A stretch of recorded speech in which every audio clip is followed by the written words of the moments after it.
sandwiches, ice cream, coffee and snacks, and many other pleasing treats. Our foods are fresh and tasty, our drinks satisfying and refreshing. They're so good. Welcome to Average Joe's Drive-In. And now, on with the show. Ladies and gentlemen, welcome to episode 69 of Average Joe's Drive-In. I am your host, TJ Washburn. And with me this week is classic style himself, Kalvin Michael Strange. How you doing, man? Oh, I'm doing fantastic. I'm just loving, I honestly just love your house. Thanks, man. I'm just completely in love with it, and this room, this in particular. My nerd cave / office recording studio. Yeah. It's where the magic happens. I don't know what magic that is, but it happens. Yeah, exactly. There's some magic. There's definitely, I know there's a lot of magic here for me, just going through the basement. The nostalgia and finding and being at the Tomorrow's Tragedy practice space. That's a big deal for me. Where the first demo was recorded. Yeah. Like that's the best. So yeah, definitely a lot of history at this place, because we have known each other for a long time now, bro. Yeah. 10 years or so, at least 10, 11 years. Yeah, we've known each other as long as I've been basically going to your shows, and mostly one of them was because I bought a ticket from you. Like, you met me at the show. You're like, I'll sell you a ticket, like, at the show. And I bought it from you, and I just thought it was the coolest thing ever. I was like, I'm buying tickets from the band, like... So for all you people that have heard me talk about being in bands, I really wasn't bullshitting you guys about being in bands. Oh, no, are you kidding me? Back in 2006, I guess this was, and 7 and 8. I mean, mostly, like, I think the 2006 area, it was like, you guys were doing shows like once a month at least, around there, yeah. and over at Ushuaia's in Orono. Before it was the 103 even. Yeah, I know, and it was the spot, and it was just so cool. I was just getting into metal at that time. I was just, I had started with like Rage Against the Machine. And then I had started branching out, and it was getting my taste was getting heavier and heavier. And then there was this band, and I was into Pantera. And then there was this local band that had 2 guitarists with Razorbacks, Dean Razorbacks, and a singer that sounds exactly like Phil from Pantera. If you look online, there's a video of us doing Sandblasted Skin somewhere. Yes, I was. Wait, that was at Ushuaia's? Yeah. I was there at that show. Yeah. There's a video of that? Oh, there's a video of that. I'll show it to you after. Yeah. Because it's really not under Tomorrow's Trade. You have to... I'll show you. Oh, my God. That is awesome. Because I was at that show. And I completely fuck it up and come in too early, which is the funny part. That's the only recording of it. I don't even remember. I remember I actually messaged you on MySpace that day. That dates this whole conversation right there. Yeah, right. Yeah, exactly. Like, if you want to know when this was happening, there you go. And it would have been older if you would have said mp3.com. Right, something. no, not quite there. Not quite there. Not quite that old. No, yeah. I messaged you and said, can you play fucking Hostile? And you said, well, no, but we're playing Sandblasted Skin. And I was like, all right, sweet. And then I think you ended the show with it. Yeah, it was like one of those songs we played one song and kind of transitioned into it. Yeah, sort of like on the album. And we kept that tradition in ITCOM because we always used to do the fucking breakdown to Domination when we did fucking our song Countdown. Right. That was always our little tribute thing where we didn't have to play like a whole song, so we'd always do that breakdown live. We didn't do it on the album. Right. Live, we always would go into the Domination breakdown. Right. So I didn't sing. That was my part to take a break for a second. So breathe. breathe. Yep. Yeah. So man, that was the best. And so it's been fun. I was gonna start recording this podcast like an hour and a half ago, but we've just been like catching up. I know. I've just been going down like memory lane and listen. I've been playing all kinds of stuff that hardly anybody outside of my friends and certain friends in bands have heard. So. Oh yeah, it's been awesome. Like it's this is what I want. Like I said, like 16-year-old me is freaking out right now. Just the fact that I'm here listening to this music and not being able to walk 5 feet in your house without like seeing something that's just so cool. And just having to stop and talk about it. Yeah. So this is So I mean, at least we finally got the podcast started, though. Yes. We're starting to be productive. I had to ask. I was like, dude, can I show you some of this stuff? And you gonna be somewhere? And you were like, no, I'm good. We can check this stuff out. Yeah. So it's kind of got to go back through my history as a musician and like some of the stuff like I did in bands that nobody, like I said, hardly anybody's ever heard, because I'm one of those nerds that just keeps like everything that I've been a part of just for like posterity's sake. I think it's important to do that, and I think a lot of people musicians get rid of their old stuff because they're embarrassed of it, because and some of the stuff I played for him is not very good, but it's important, and it's I mean, that album's called Forging the Foundation. I mean, that's what all listening to that all the old stuff is. It's like listening to, like, you can see where every band had like a little piece of influence of what you wanted to do, and it gets better and better and better and better and better. Well, and if, like, I remember, and it's funny, you're talking about the name of the album, was my whole thing was, this is like the building block for the band. This is our first full-length album, so, that was the whole concept behind it, was it's the building blocks. Right. It's the culmination of everything that's led for us to get to that point. Yeah. Like all the bands we'd played in that had been not successful or whatever. Right. So that was like, we were forging the foundations of the band at that time. And that's why that... because we were like having a hell of a time coming up with a title. And I remember like half the band not liking that title, but everybody kind of warmed up to it, I think, after a while. Yeah, I think it's a perfect like first album. It tells you exactly what it is. It's like, this is the foundation. This is the jumping off point. Like, this is what our music is going to be about from this point forward.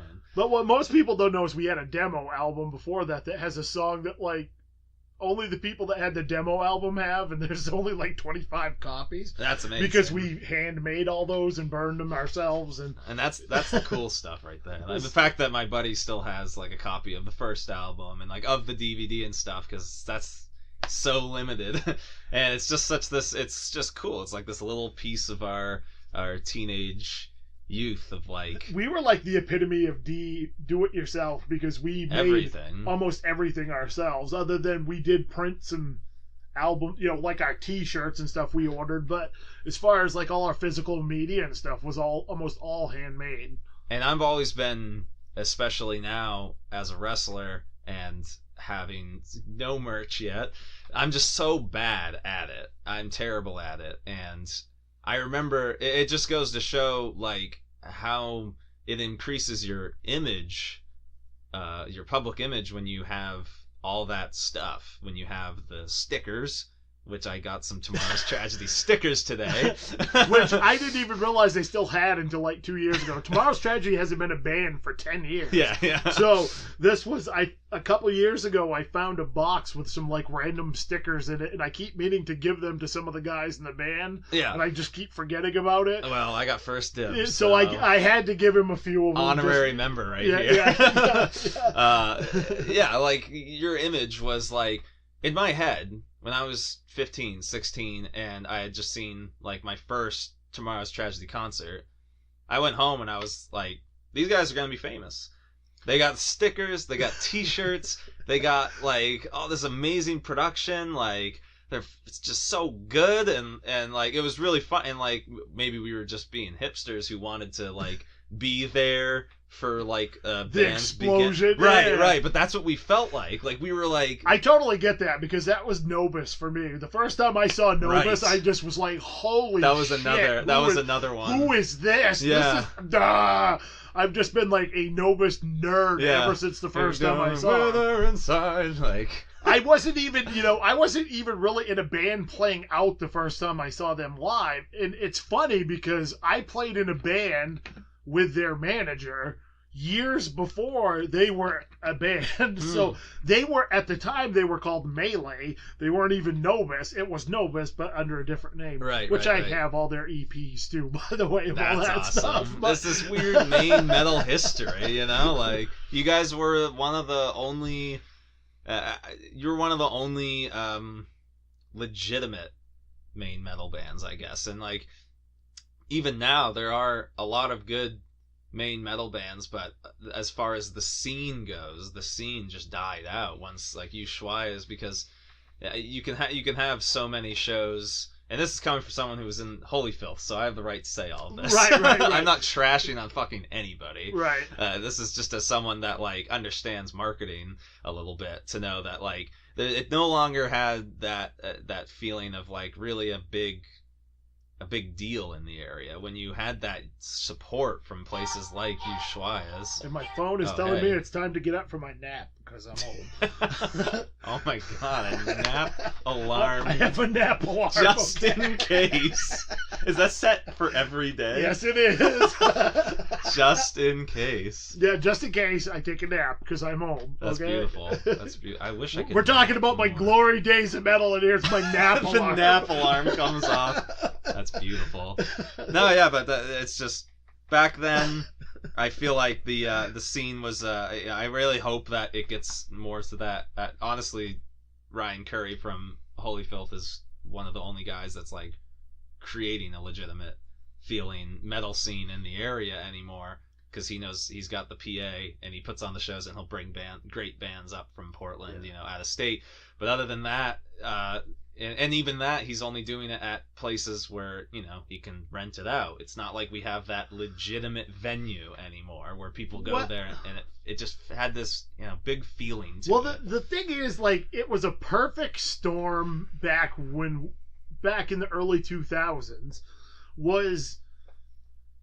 It was at the time when the whole MySpace thing was just taking off, and bands were able to really, like, network. And there was such a, and I don't know if it is now, because I've kind of been out of the scene for 5 or 6 years. There was a community aspect amongst the heavy bands. There was a decent amount of us, but there wasn't a lot of us. But everybody, like, threw each other on shows, and everybody booked their own shows and did shows.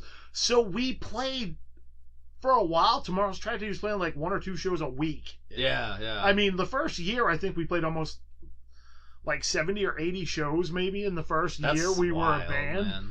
Like, we went from just practicing, and something else from that time period was local radio. TOS used to support local bands a lot, and we were on Homegrown, and we got put on a Homegrown sampler, and, you know, a chance to play, and, like, they used to do a big battle of the bands and all that stuff.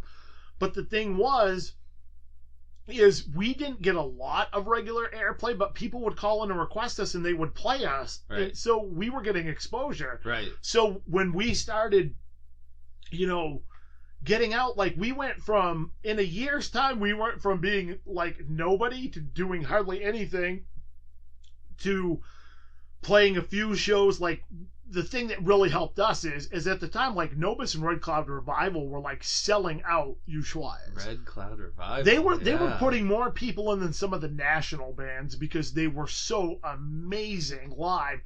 And the Red Clouds, they used to be Donnybrook before that. Who were the guys? The McLaughlin clan was in that.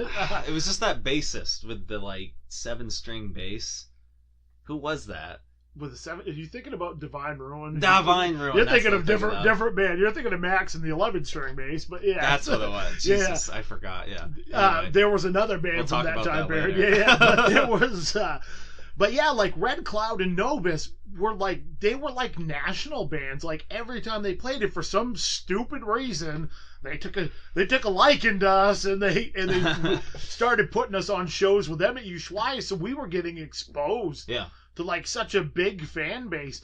In, like, a year and a half time, we went from being, like, an opening band, support act, not knowing anybody, to, like, headlining our own shows, and, like, you guys having a couple hundred people at, like, every show we played, and just, it was crazy. Yeah, you guys really it came out of nowhere for me because my buddy Justin just suddenly started he had knew about Nobis, and he suddenly started talking about you guys, and that's when he had me go to one of your shows. He's like, I'm going to the show, you should go to the show, and we went, and that's what was so weird. And thing. It was so weird because it wasn't like half our crowd was coming from like 100+ miles away to come see us. No, it wasn't just like people that lived in town. It was people coming from all over the state. Yeah, to see us play, and it was really weird.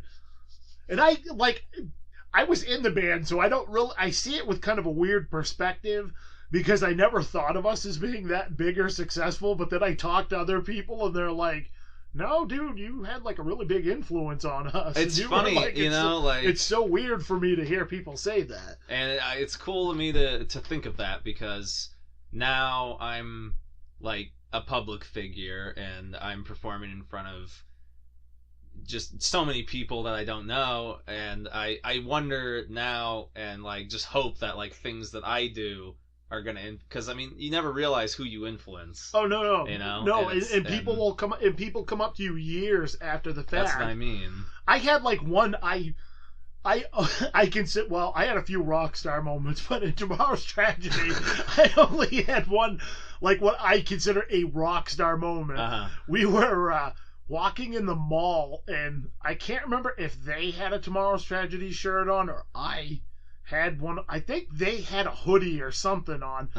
And I think it was my guitar player Tyler or somebody else was with me, and we were walking in the mall. Whoever was with me from my band, if you're listening to this, remind me which one of you guys it was, because I don't remember. But we were walking in the mall, and there was like these two high school age girls, and I could see them, like they kind of stopped and were talking to each other as we were walking towards them. And as we got closer, you could see them. They like were starting to like freak out, and they're like, and they run up to us, and they're like, "Oh my God, you guys are in Tomorrow's Tragedy!" They were just like freaking all out, and they like asked us to sign shit for them and stuff. And I'm just like, "What just happened? What?" Like, I'm just trying to go to Dairy Queen. I just want to go to Hot Topic and buy a new Misfit shirt because my one has holes in it, right. And I need to rebuy this shirt for the 9th time, and because I've had the Fiend Club shirt since I was in high school. And I always have one, pretty much. Yeah, it's crazy who you influence, and you never realize it, you know. And it's so weird to hear people that, like, other musicians that I've you know, I guess watched grow up in the scene or whatever, right. And then have them come back and say, "Dude, you had a really positive impact on us." And that's how I am with, like, Tim from Nobis. I'm just like, "Dude, you were such a big influence on me." Not so much from hearing them, although I loved their band, but watching them play and see how he conducted himself on stage and just how he interacted with people and all that stuff. It was just like, whoa. Oh, that was the thing and that was one of the things that you did so well, I remember. And I remember you'd like, when you're doing screams and stuff, and you'd like roll your eyes in the back of your head. I never did that on purpose. You're like, I was dying. I was having a heart attack. Nobody would help me. You would like stick your tongue out, and like you just like, it was just so fucking metal. And like, as just this angsty teenager, like usually when you go to like local shows, it's all people your age, so you don't really feel that sort of. It just really had I guess what I'm just trying to say is it just really had that feeling of being at a metal concert, not a local show. It felt like I was at a metal concert. The production was great. You had the stage, the lights, the mosh pits were always just nuts, and it was just amazing. I was just this pissed off like 15-year-old. I hated school and I hated everyone in it, and you just. And I at the time was a pissed off 24, 6. I was like a 24, 25-year-old at the time. So, I know, and it's just like it's just so funny. I mean, it's just and we were doing our own band stuff, you know, and like it was our goal then. I had just started getting into metal, and I was just playing music and writing my own, and it was like, now my goal, I want to play a show with Tomorrow's Tragedy. And I think, but by the time I was playing shows, you were running shows, but you weren't playing on them anymore. Yeah, no, I was doing stuff with, when did you start playing shows? maybe I did a show with. I think you did a show with Etcon. Yeah, I was gonna say in the Kingdom of Nightmares, but not Tomorrow's Tragedy. I think Tomorrow's Tragedy. We stopped in 2008. We stopped playing. I mean, and it was like actually Tomorrow's Tragedy really stopped playing in 2000. Technically in 2009, but it was 2008 when we did like our last real show. Yeah, I remember because I honestly didn't have much time to even listen to you guys. I think I only saw you guys in concert a handful of times, and then the big falling out happened, and everything stopped. Which happens in almost every band, every at musical some point, project, in every musical project. Yeah, they never end amicably. But it was weird because Etcon ended up becoming more or less. It was. We had the majority of the members of the band or previous members of the band, so it was just more or less a change of name and a little bit of a different directional shift. Yeah. Because we ended up being a little bit more of a we had a little more of a hardcore bite to us in that band. I felt it was more of your like horror movie like influence, like it was more horror lyrically themed. Wise. That's it what definitely I mean. was. Yeah, exactly. So like I had that horror movie. But Tomorrow's Tragedy had that, as you found out with the whole Near Dark thing about not realizing that's what that was. No, I had no idea. And on the beginning of the CD, the little movie introduction is from The Last Man on Earth with Vincent Price. Oh, gotcha. So little Richard Matheson, I Am Legend nod there, and a little favorite vampire movie nod. Yeah. I love that album, man. I there's a lot of little. There's a lot. I love that album. I love the songs.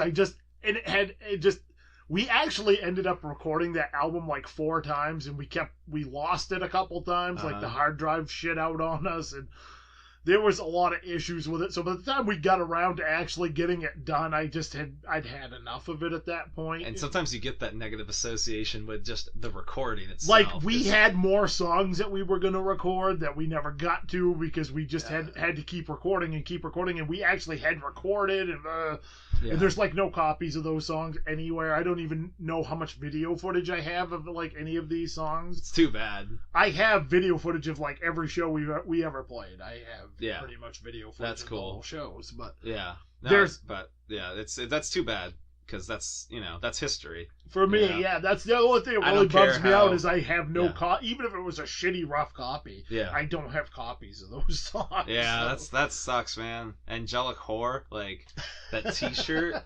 With the girl's face on it. Oh yeah. That I think Justin Hadley designed from Capture the Sun. Oh yeah. And I still have I totally outgrew. That was my favorite shirt.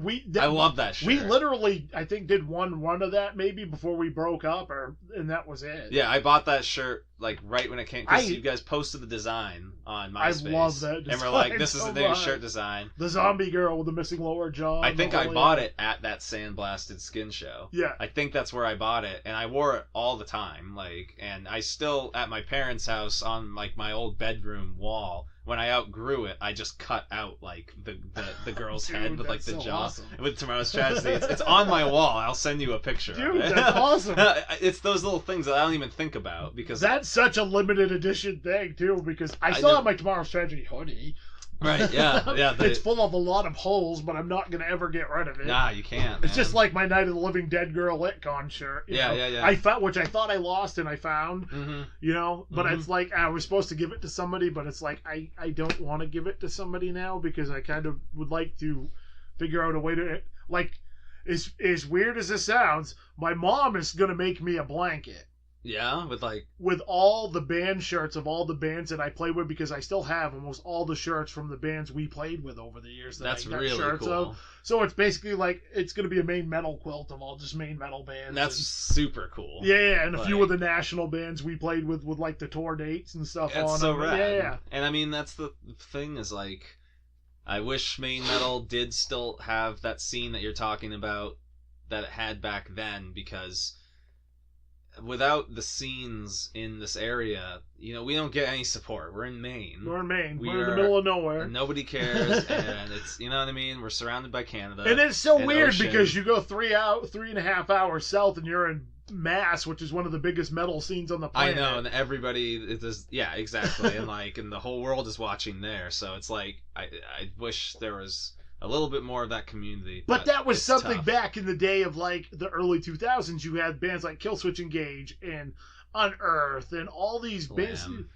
You know, Lamb of God, not from Boston. I'm talking just specifically just Boston Boston. bands. Gotcha. But there was Diecast and Oh, Blood yeah. for Blood, and I mean, which isn't really a metal band, but you had all those bands coming up to Still. Maine to play, Yeah. which gave people exposure in the local band, and it was like an every weekend thing. Kathy had shows at the Cave constantly. Yeah, the Cave You was had the big back then. 103, you had the Asylum, there was like 6 venues in Portland to play. Yeah. There was like 5 metal shows going on every weekend. And now, I mean, there's still those shows and there's still those concerts. But I just remember there was a time period where everything just kind of like started closing. Like, and I remember like And it happened very quickly it when did. it did. It was like a 5-year span where just so many different venues. It's like now that closed. Well, this one's closing. That one's Yeah, closing. well, like I said, the first year we played like 80 shows, and Tomorrow's Tragedy was a band for 4 years, and I think we did close to 200 shows in 4 years. It's wild. It was mostly local. I mean, we did play out of state some, but it was mostly local. Yeah. You know, and that was how many venues we had. Like, we literally could play out 2 or 3 nights a week if we Yeah. had wanted to. Right. You know, and sometimes we did. Sometimes we would play out 2 or 3 nights a week. Yeah. But we all worked full-time jobs on top of it. Right. Which rolls into your wrestling stuff. Yes. Because, I mean, so you went from doing the music stuff yeah. into wrestling. You know, you have a very interesting story to tell, which is part of the reason I wanted to bring you in. Oh, I do? You do, dude. You like went to a whole different country to like, Oh. train. Yeah. If you can count Canada as a whole other country, but It was yeah. a distant foreign land. He did a distant foreign land. He traveled many mountains. Yes, to get there. yes. It was like Frodo in the Ring. It was quite the adventure. But you like, But it was. Really you like, is. dude. You did like what so many people just talk about doing. Yeah. You like literally got in your car, packed your shit up, and be like, you went to Calgary. Yeah, I drove to Calgary. From in 4 Maine days. to Calgary. Look on a map and see what the distance is on that. It's long. That's a long fucking ways away. It was longer than I thought.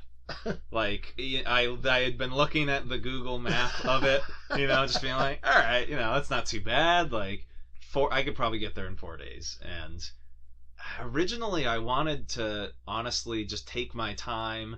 I was going to go through the United States. So basically hit the West Coast and then cut up. Yeah, I was gonna just kind of do my own road trip. I was gonna leave like 2 weeks in advance, you know, so I could just really take my time, kind of stop, see sights, and like all that stuff. But I don't know why, but I just didn't do that, and I went last minute instead. And I was like, okay, I have 4 days until training, and I gotta go, and just packed all my shit and decided to go through the Trans-Canadian Highway, which took way longer than it would have. And I knew nothing about it. I didn't realize the Trans-Canadian Highway. It sounds like this amazing, like, it's a lot of Autobahn. back roads. Oh yeah, yeah. It sounds like the Autobahn. Instead, it's like driving through Milo, Maine. When we went to Montreal, we took that. Yeah, yeah. And it's like it's basically 2/3 of it is back roads, except for till you get like in the actual cities. And getting through Ontario in particular was just horrible. Ontario is huge, just massive, and it took 2 days to get through just that, and it's just trees. There's nothing to look at, and you come across towns with literally populations of like 100, and you know. You hope that when you go to the gas station, they'll be able to take your card. Right. Like, I hope that they'll be able to accept fuel. this. And I had no signal, so there was one point in Ontario where I passed a gas station, and I had about a quarter tank left, and I was like, it should be fine. And I ended up being so close to running out of gas in the middle of Ontario on this highway, and there's no other cars, middle of the day, just no other cars, and there was all these big hills. It was like a straight road, but just big hills, and every time I'd like crest the top of the hill, I was just like crossing my fingers to be a town, and you'd get up and you just see like another big road hill. Shit! And my check engine light was on for like an hour straight, and I was just coasting down these hills, just hitting neutral. And then finally, at the top of every one, I like peek over and I see a town with like a gas station. Just like, that was the one. Well, besides when my car broke down, but like that was the first point of me being like, I think I just fucked myself. Like, I'm gonna run out, my car's gonna run out of gas, and I'm just gonna be stranded out in Ontario. Oh, sorry, cracking my water bottle over here. And that was the scary part.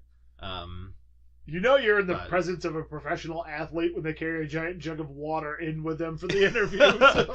Well, I'm trying. The thing is, I'm like an immigrant to being a professional athlete. Like, I'm just a dork, like just a metalhead D&D playing, video game playing dork. That pretty much describes me, except I don't wrestle. Yeah. Yeah. I do podcasts and write books instead. Exactly. That's and I'm trying to become a professional athlete. So, I mean, if you look at, I've gained weight now, obviously, like doing my best to gain weight. It's really hard for me to, but the pictures of me at even just the training that I did, like, and I'm just tiny. And that's what he said to me. He said, like, you should be good to, I think you're good to do shows, but you're going to want to get bigger. Yeah. You look really small. Yeah, yeah. And I was like, I know. Thank you. And so but I'm wiry. Yeah, right. So bringing around these big ass jugs of water is just like a part of the culture that I've had to adopt, and yeah, I'm not always good with it. I just bought that gallon or 3-quart actually, like yesterday. So yeah. Yeah. You trained at the Storm Academy? Yeah, Storm Wrestling Academy. Which that's like a pretty big deal, dude. Yeah, you know? well, and I'm not like, but the thing is, like, I used to be huge into wrestling when I was younger, and I just one of those things I just kind of like. I don't even have television, right? And I very rarely ever do because right. I just don't watch TV other than like hockey and football, right? Occasionally, and well, all the time for hockey and football during football season, but. Right. So all the time, as far as that goes. But as far as like regular TV goes, I really don't watch it. Yeah. I just like everybody's always like, dude, how do you watch so many movies? Because I don't watch any TV. Like I throw a movie on. That's what I do. Right. You know? Right. And but even I knew who Lance Storm was when you were saying you were going out there. I was like, holy shit, dude, that's like a big deal. Like I remember watching him on, I think it was WCW back. Yeah. He was big in WCW. Yeah, I was like, I remember Lance Storm from like WCW days, and holy shit, that's really cool. I just grew up loving Storm, and even as a kid, me and my friends, we were really big into wrestling in 2002, 2003, 2004, and that was kind of an era where that was when I was like really into it. The whole NWA versus the WCW versus WWF at the time before it was even right. It's like when that whole thing was like that was such a huge the Monday Night Wars and all that stuff. Right. It was just like that's when wrestling the late was at its 90s peak. right through those early 2000s. Right. Yeah, and in the early 2000s, like once WCW died and went away. And you had ECW in there too at the time too, which was ECW even was. I didn't even know about it at ECW the time. was big at the time, Yeah, and there was this big push for really like technical wrestling was suddenly getting very popular, and that's when you had Brock Lesnar show up, and you had Kurt Angle and Chris Benoit, the guys that were gold medal Olympic winning wrestlers, or collegiate wrestlers. Yeah, exactly. Yeah. Brock Lesnar was NCAA heavyweight champion of amateur wrestling. Kurt Angle, obviously, gold medal, and then Shelton Benjamin, Charlie Haas, just a lot of really good wrestlers. So we became very fascinated and in love, not just with the characters and the soap opera of it, but the athleticism of it. Yeah. And I always said it's sort of me becoming or getting into wrestling was sort of fate, because my dad was a gym teacher, a coach, just loves sports, loves athletics, his favorite thing. My mother was a casual writer and an English teacher. So you had the both worlds right there. It's very much into drama and symbolism and much more spiritual than my father. So it's just sort of this perfect meld. It's like you got the athleticism. That's a case of opposites attract. Right absolutely, absolutely. And they shat me out and sicked me on the world, and so going to Storms was really important to me. I never want to do I never want to be that person that says they're going to do something and doesn't do it. So like I have tons of projects, millions of musical projects that I've never spoken about to anyone because I don't want to tell people, oh, I got this great thing I'm going to do, and then it never happens, I'd much rather just wait and actually... I am the opposite. I get excited. Like, I got this new project coming out with these 7 other people, and then we never play a show or do anything. Nobody ever hears it. Maybe it was you disappointing me with that made me... I have hardened his soul with my disappointment. That's what the influence was. Not to do that and just break hearts. You're a heartbreaker. You're a heartbreak kid. That's what you are. No, I wanted to do it, and except I never fucked over Bret Hart. No, you never did that. It's on the to-do list, though. I mean, if you want to be legit, I gotta fuck Bret Hart over, take the belt. Yeah, exactly. Dropping his wrestling knowledge, I love it. Drink. My throat gets dry very quickly. So I wanted to go to training with Lance Storm. My whole thing was like, if I'm gonna try and be a wrestler, I gotta do it the right way. And I just have a lot of I have a very strong respect for the art form of wrestling, and in my opinion, for me personally, I can't be a part of art as a culture unless I feel like I'm positively influencing it, So if I have to, that's what I mean by there's so many band projects. Well, you don't want to do it half-assed. Exactly. If you're gonna put your heart and soul into it, you have to go all. You got to go all the way, or it shows. It really does. It shows. Thank you. Like because just your persona and just how much you look like you're having fun with it, dude. That's the whole thing that really sells it. Is you look like you're having fun with it. I think when you legitimately look like you actually give a shit, people notice. When you're going through the motions, people notice. It's totally true. That transitions from whether it's wrestling, music, anything. Everything. When I was in bands, I played it the last sort of serious band I tried to do was with a bunch of my old band buddies. Yeah. And we were having fun with it, but our heart wasn't into it. And we played one show, and it was like, yeah, that was fun. And then we were like, yeah, we can't practice. There's no point in us doing it. It's just our heart isn't into it as much as we want to do it, but the heart and just ability and desire to do it just ain't there. And dude, I'm a year and a half in with wrestling now, and it's taken me that much time to learn that. And to learn that you gotta believe it, and you gotta have that fire, and you have to get in touch with I broke my foot recently and was out for about a month or a little bit longer, and that gave me time to put it in perspective of honestly, I had not been having fun with wrestling for a while, and it was driving me crazy. I was like, I've been wanting this for so long. I mean, I saved up money for training for about 3 years actually, and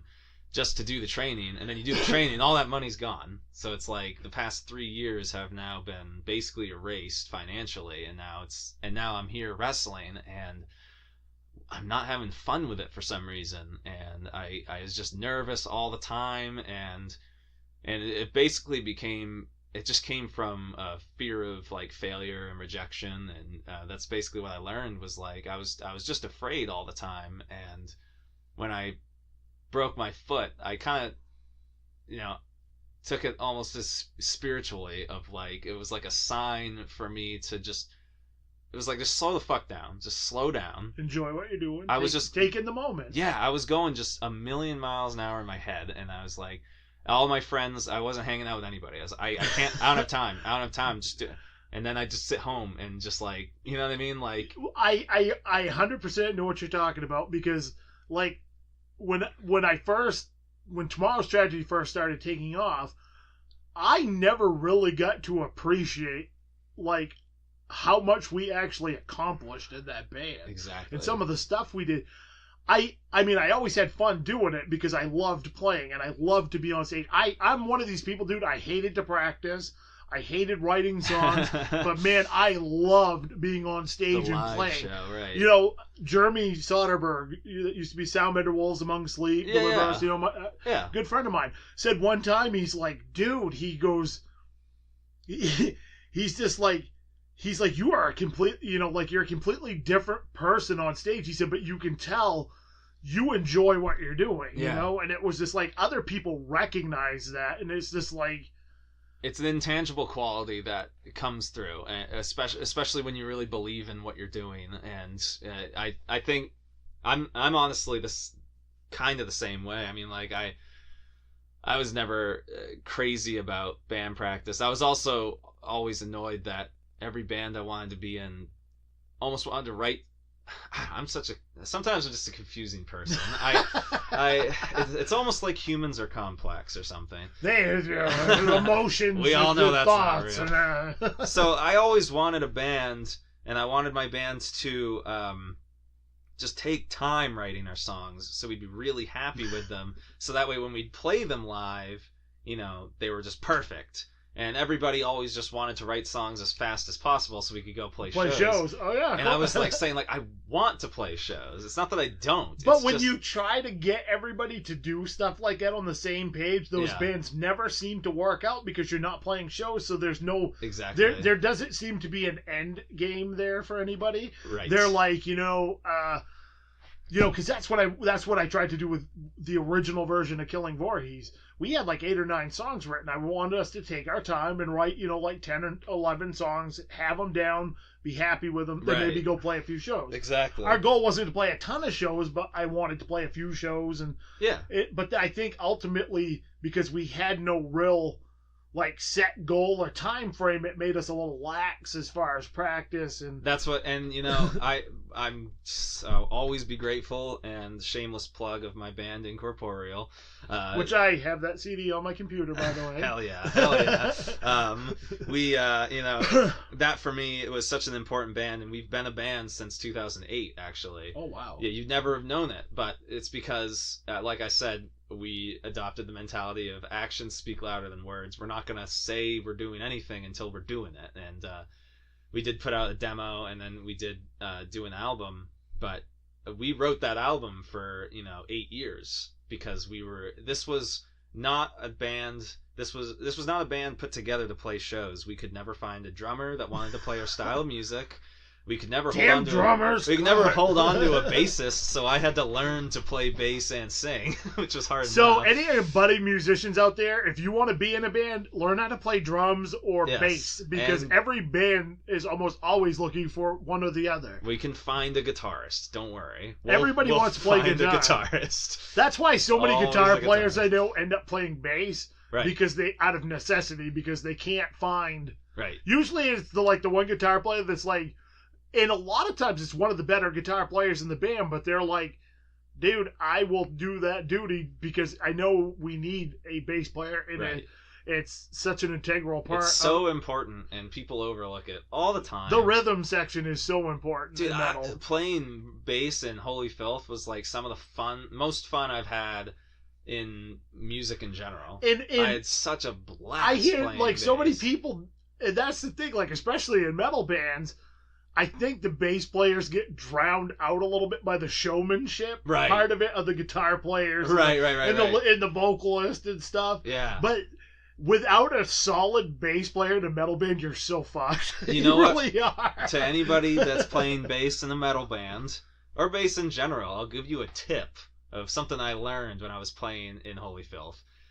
Now, Holy Filth is, you know, the band frontman is Ryan Curry, who is just a magnet for attention. He has that intangible quality of like you can just tell that, he just fucking loves it. Anybody that knows, he's so good. Anybody that knows Ryan has that quiet cool about him. Yeah, he's not real loud and boisterous. At least when I've been around him. No, only when he's on stage. Yeah.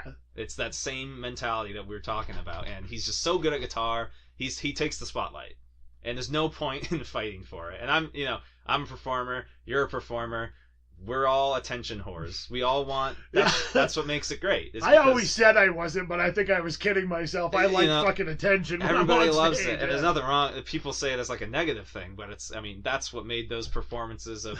If you had just been up on stage, 6'1" and 300 pounds, I stick out though usually. So. Well, if you had been on stage, just kind of pacing with the microphone, not playing to the crowd, or doing that shit where the singer has their back turned to the audience. Yeah. Oh, I get so annoyed with that. A little bit is okay. I used to do that sometimes. No, a little bit is okay. Sometimes just because I'd have to, because either A, I was getting blinded by the French fry light, as I always call them, because everybody's, and I don't know if I ever said this on the show. I've talked with my friends about it.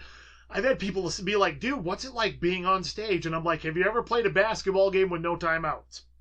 That's about the extent of it, because by the time you're done, you are dead, and you are sweaty and gross and nasty and just... And especially when you're playing metal. Like, metal is like I was exhausted when we get done playing like a 30-40 minute set, and I'm like, ugh. I don't know how bands do hour-and-a-half sets. Yeah, like, we'd headline and play an hour, and I'm like, I'm going to die. This is horrible. This is bad for me. Not that I was in great shape, so that didn't really help, but yeah. Anyway, it's so easy for me to get sidetracked. This show is all about being sidetracked. Okay, good. Going on. Don't worry about it. Such a scatterbrained fucking mess. But you were talking about how you did. You didn't want to rustle and do everything half-assed. And that being a revelation. Yeah. That was a big revelation for me, and I just had it. My foot's still sore, but I am back wrestling, and Your last promo video was fucking hilarious. Thank you. Well, that was a big thing too. Was I basically went a year and a half not having fun with wrestling because I was doing a combination of like doing what I felt like other people wanted me to do, and doing what I feel like is the respectable thing to do in wrestling, and like trying to do things to appease older crowds and newer crowds, and I was thinking way too fucking much about it. You gotta be yourself. You just gotta be yourself and do your thing. Exactly, and that's when I said, I'm just a fucking goofball. Like, that's just who I am, and I'm not fooling anybody. Ever since I've known you, yes. I'm not fooling anybody. But that's your personality. That's genuine, dude. That's what I mean. Yeah. So I'm neurotic as fuck, and I'm very high strung, and this is just who I am. This is why I do a podcast, because I get excited and like to talk a lot, and I always feel bad because I feel like I cut people off constantly when I do it. But it's just I'm that annoying friend that when I get really excited, I can't help but just like, I'm really excited about this and I want to talk about it. Right. I know it probably pisses people off sometimes, but it's like, I don't do it to be an asshole. It's just me. No, that's my personality. My buddy Zach and I have like basically a joke where like if I'm at his house and I have to leave by 6 p.m., I have to start leaving by 5. Because we'll have 4 other conversations on my way to the door. I do the same thing, man. So we better get this wrapped up right now. Like, no, that's why I was asking you about should we do the podcast now or listen to music? Right. We could probably sit here all day and I know. I'm an old shit shooter. Like maybe it's a Mainer quality. I don't know, but just like that's chilling around and just. We're old men who haven't. Well, I'm gonna be 40 in August, so I guess I am an old man. But man, are you really? Yeah. That's wild, man. I was old when I started playing out. I know. I was like 24, 25 before I really started doing shows on the regular. Yeah. Where a lot of the bands that come up at, half my band in Tomorrow's Tragedy we started were still in high school. I know. I was like that old guy that liked to play music, and I never really was in it. I was in bands, but never anything serious. Yeah. And then I kind of... I played him a CD of a band I was in, and we recorded a whole album, never played out. And I kind of fell into that, and then things just fucking took off. Right. And it was like cut the bug. And then I just did it constantly for almost 10 years. And, Yeah. Until finally I was like, I'm too old. I almost didn't even believe it when you, like, stopped. It was like... Dude, I'll tell you, one of my best friends said, he goes, I could not believe... My band at the time, our management wanted us to start touring and actually playing with, like, bands people actually know and recognize and buy albums from and all that bullshit. Yeah. And I had to make that decision, which I thought I'd be like, I'll have no problem with this. Fuck yeah, I'm going to quit my job and go on the road. Right. Yeah. And then I got thinking about things, and I'm like, dude, I have a mortgage. I have a pretty good job. Yeah. I have benefits. Yeah. I'm like, God, I sound old. And I was like, But, and I'm like, I'm getting to that point where I don't like fucking working all day, getting up at 3 or 4 in the morning, driving 3 hours to play a 40-minute set, packing shit up, watching the rest of the bands, and turning around and driving 3 hours home, and then having to get up the next day. Yeah. I don't enjoy it. No. I wasn't enjoying that part of it. That's part of the big reason I was like, you know what, guys, it's time for me to step back. I'll stay on. Yeah. You know what? Until you guys find another singer. Yeah. That was the fucking hardest thing I've ever had to do. And at the same time, it was also one of the easiest things I had to do because I felt like at the time, it was time for me to step back from doing it. It's very liberating when you finally make that choice that you've been kind of wanting to make, but there's like a part in your brain that like tells you like, no, I'm not, like, it's just you suppress what you really want sometimes because you're doing what you feel like you need to do. And then when you finally do what you want to do. I didn't want... One of the biggest things in whether people realize it or not or think it or not, I was thinking of the rest of the guys in the band, not so much me. I didn't want to deny them the opportunity to chase that dream. And that's interesting too, because like I wouldn't, as a wrestler, that doesn't matter. Like if I want to be done, that affects me. Unless you're part of a tag team. A tag team, a stable, right, whatever. Yeah. But, with you, with bands in general. I was like, I don't want to hold these guys back from their dream because I'm too selfish to be like, no. Right. No, I'm not going to quit. Fuck you guys. I ain't driving no more. You can't kick me out. Do you know who I am? I'm Do you TJ know Washburn. That's right, man. I am, yeah. Yeah, exactly. So, and I didn't want to do that. And everybody's like, dude, do you miss it? I was like, yeah, of course I miss it.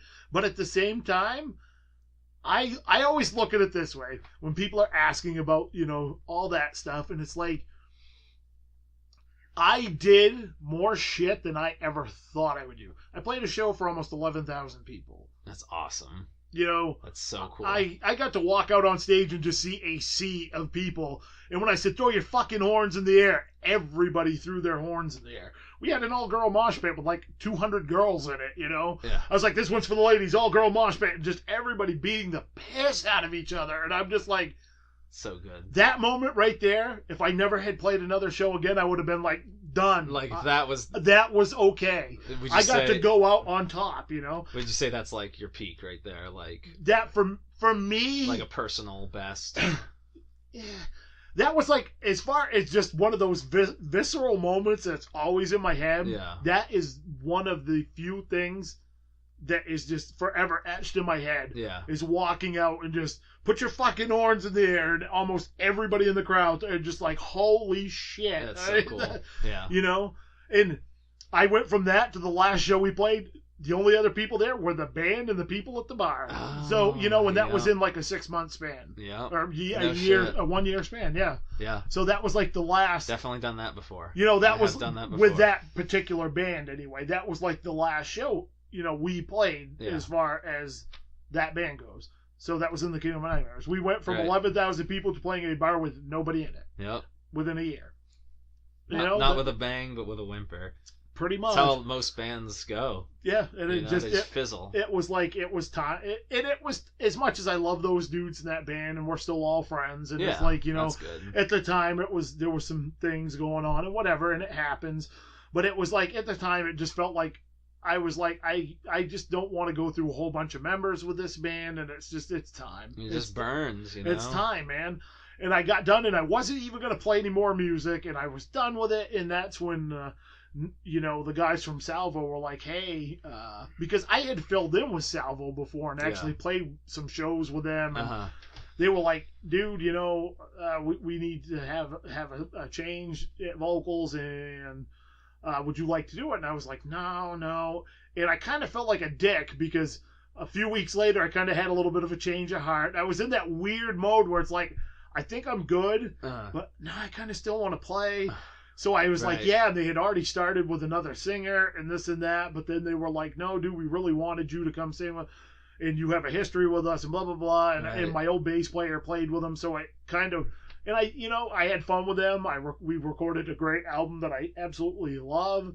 And, it was fun, but that was when I had to step back and finally be like, listen, it took me really from the time of Kong getting done to the time I stopped playing about a year and a half to really figure out that I needed to step away for my own sake. Yeah, exactly. And that's having that perspective of like when sometimes you don't even realize you're going as fast as you're going. And I don't know about you.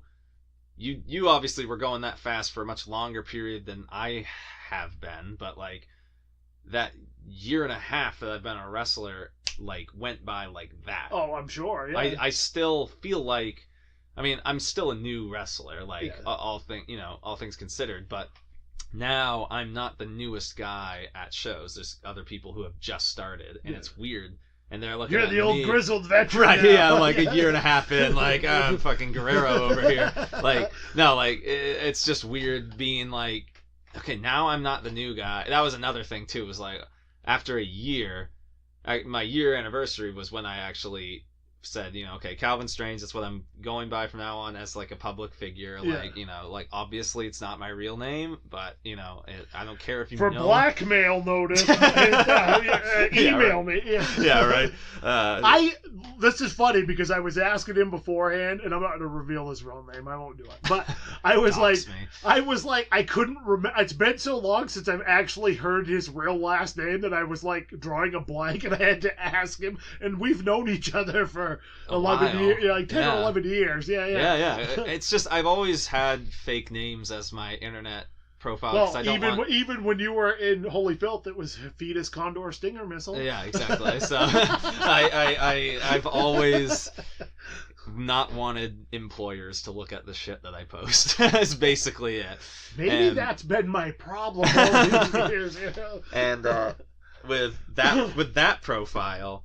My whole thing with social media for a long time was the only people I was ever interested in having on it was people I know, people I'm friends with, people that are acquaintances of mine, people that I actually like the company of. Yeah. Which is not everybody. Oh, yeah. So I usually kept it pretty limited. I usually have like a max of like 80 friends and stuff. I still have a lot of people from my music days that I really don't talk to anymore, but I feel like kind of an asshole if I remove them from my friends list. Right, yeah. Type thing, it's one of those weird things. There's a lot of that.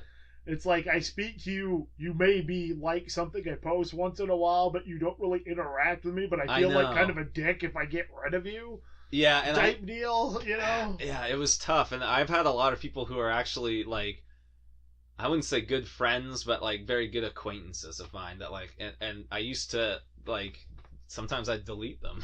I would delete them on Facebook, and every once in a while I'd run into them. And the good ones never gave a shit because they knew if I deleted you, it just meant I was doing cleanup. And if we never talk on Facebook, then I had But some people take that seriously. For some people, it's like a stab in the heart. I know. I can't believe you unfriended me, even though I haven't spoken to you in 4 years. I know. I'm like, even interact with you at all. It's just why? And I loved you like a brother. I know. I'm like, dude, what the hell? Like, what's my name again? Yeah. And I just did that, so I can't say anything.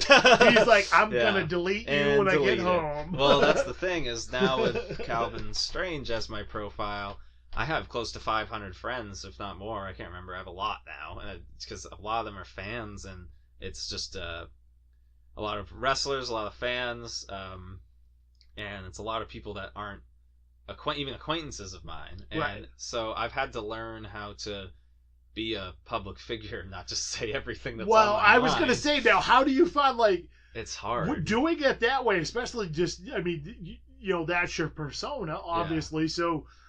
How hard do you find it to really balance? I mean, that's going to be difficult to balance out, like, who you really are and your persona and what I shouldn't say and blah blah blah. Yeah. Because I mean, you do have to walk a bit of a tightrope there really sometimes. do. Because as wonderful it is to speak your mind, sometimes you need to have that little button that says, maybe not such a good idea to say what I really want to say. Exactly. And I've gotten caught. I've gotten called out. I used to, when I first switched to the Kalvin Strange profile, I was still treating it like just my regular profile. Yeah. I was still just posting, and I am fairly, I'm not that political. I care about things like any human. I do, but I loathe politics. Like, I hate I can discuss them with people if they're rational. Exactly. But 99% of the people I know aren't rational when it comes to politics. And you can't, with online, it's like, oh, it's bad. If you don't type your response correctly, it's gonna sound aggressive, or it's gonna sound patronizing, or it's gonna sound... And then even if you misspell something, you get the assholes that are like, grammar people. Oh, you're so stupid. I can understand why your view's like that because you typed, spell, spelled, you didn't put an apostrophe there on that. Wrong your. It's the wrong your. Don't you know what the difference between there, and there? Yeah, exactly. and I did get in like a couple brief arguments with other wrestlers, and that's when I was like, that needs to stop, because I do treat wrestling, basically nobody, it seems to me like a lot of the wrestlers in wrestling don't really seem to take wrestling very seriously, but I take wrestling very seriously, and I want to be very professional, and one of the reasons why I like Lance Storm, I always wanted to... Well, your whole persona, the classic style. Right, yeah. Yeah, I mean, you are back... He goes back to that era of wrestlers that I grew up on because I'm really old.